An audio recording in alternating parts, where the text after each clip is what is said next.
પ્રધાનમંત્રી નરેન્દ્ર મોદીની અધ્યક્ષતામાં સોમનાથ ટ્રસ્ટની બેઠક યોજાઈ। મંદિર પરિસરના વિકાસની કરવામાં આવી સમીક્ષા।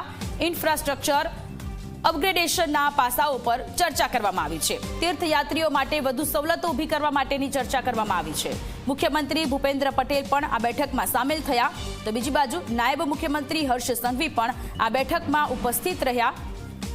બેઠક મળી છે। પ્રધાનમંત્રી નરેન્દ્ર મોદીની અધ્યક્ષતામાં સોમનાથ ટ્રસ્ટની બેઠક યોજાઈ છે।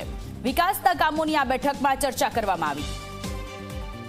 સંવાદદાતા અર્પણ જોડાયેલા છે। અર્પણ, સોમનાથ મંદિરમાં પ્રવાસીઓને વધારે સુવિધાઓ મળી રહે તે માટે બેઠક યોજાઈ છે। પ્રધાનમંત્રી નરેન્દ્ર મોદીની અધ્યક્ષતામાં સોમનાથ ટ્રસ્ટની બેઠક યોજાઈ છે। વધુ જાણકારી શું છે આપની પાસે?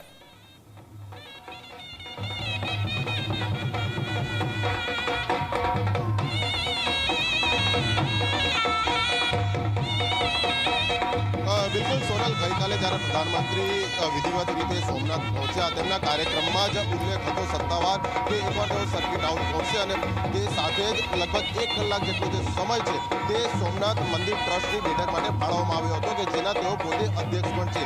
તેમની હાજરી ઉપરાંત રાજ્યના મુખ્યમંત્રી ભૂપેન્દ્ર પટેલ, નાયબ મુખ્યમંત્રી હર્ષ સંઘવી, આ ઉપરાંત રાજ્યના પૂર્વ મુખ્ય સચિવ પી.કે. લહેરી કે જેઓ મંદિર ટ્રસ્ટના એક ટ્રસ્ટી પણ છે, આ ઉપરાંત મંદિરના અન્ય વહીવટકર્તાઓ, આ તમામ લોકોની એક સંયુક્ત બેઠક મળી હતી। એટલે જે પ્રોજેક્ટ કાર્યો ભવિષ્યને ધ્યાનમાં રાખીને ચાલી રહ્યા છે તેની સમીક્ષા કરવામાં આવી અને જે રીતે શ્રદ્ધાળુઓનો ધસારો સતત સોમનાથ મંદિરમાં વધી રહ્યો છે એટલે ભવિષ્યના ધ્યાને રાખીને તેમની વધુ શું જરૂરિયાતોનો અહીંયા ઉમેરો કરી શકાય, સુરક્ષા સંબંધિત જે વિવિધ પાસાઓ છે તેનામાં કઈ રીતે સુધારો કરી શકાય, આવી તમામ ઝીણી બાબતોની સમીક્ષા કરવામાં આવી। એટલે પ્રધાનમંત્રીની અધ્યક્ષતામાં મળેલી આ બેઠકમાં વિવિધ નિર્ણય કરવામાં આવશે, જેનો અમલીકરણ આગામી સમયમાં થશે અને સીધો લાભ અહીંયા આવતા લાખો શ્રદ્ધાળુઓને મળશે। સોનલ જી અર્પણ, જોડાયેલા રહેજો, આગળ પણ આપનો સંપર્ક કરીશું।